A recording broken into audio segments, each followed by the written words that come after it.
আজি গীতিকবি পাৰ্বতী প্ৰসাদ বৰুৱাৰ স্মৃতি দিৱস 1964 চনৰ 7 জুন তাৰিখে গীতিকবি পাৰ্বতী প্ৰসাদ বৰুৱাৰ দেহাৱসান ঘটিছিল আৰু সেই দিনটোকে স্মৃতি দিৱস হিচাপে পালন কৰি অহা হৈছে প্ৰতি বছৰে আৰু আমি সোণাৰীবাসীও আজি আচলতে গীতিকবি পাৰ্বতী প্ৰসাদ বৰুৱাক স্মৰণ কৰিছোঁ। এটা কথাই ভাল লাগে বা গৌৰৱ কৰোঁ যে সোণাৰীৰ সন্তান হিচাপে সোণাৰীৰ সোণালী পামত নিগাজী ঘৰত বহিয়ে গীতিকবি পাৰ্বতী প্ৰসাদ বৰুৱাই গীত কবিতা নাটক ৰচনা কৰিছিল।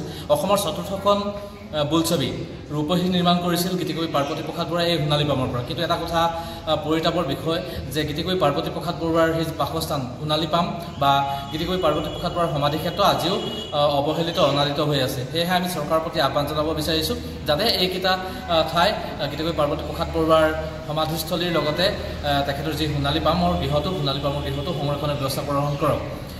দুটামান বছৰ পূৰ্বে সংৰক্ষণৰ কাৰণে চৰকাৰৰ ফালৰ পৰা পদক্ষেপ গ্ৰহণ কৰা হৈছিল, কিন্তু কাৰিকৰী বাধা বাধকতাৰ থকাৰ কাৰণে আচলতে সংৰক্ষণ হৈ নুঠিল বুলি আমি জানিব পাৰিছোঁ। সেয়েহে যিসমূহ আচলতে আঁসোৱা আছে সেই আঁসোৱাসমূহ দূৰ কৰিলে নিশ্চিতভাৱে এই ক্ষেত্ৰত ফলপ্ৰসূ হ'ব বুলি আমি আশা কৰিছোঁ।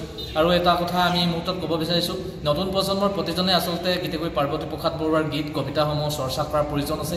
আমি যিহেতু চৰ্চা অব্যাহত ৰাখিছোঁ গীতিকবি পাৰ্বতী প্ৰসাদ বৰুৱাৰ কবিতাসমূহ বা তেখেতৰ গীতসমূহ, তেনেদৰে নতুন প্ৰজন্মৰ যাতে এইসমূহ প্ৰচাৰ বা প্ৰসাৰ কৰিবৰ কাৰণে আমি আহ্বান জনাইছোঁ। চৰকাৰে হওক বা দল সংগঠনসমূহেও এই ক্ষেত্ৰত বিশেষভাৱে পদক্ষেপ গ্ৰহণ কৰিলে নিশ্চিতভাৱে গীতিকবি পাৰ্বতী প্ৰসাদ বৰুৱাক অসমৰ জনমানসত পুনৰবাৰ প্ৰতিষ্ঠা হ'ব বুলি আমি এই মুহূৰ্তত আশা কৰিছোঁ।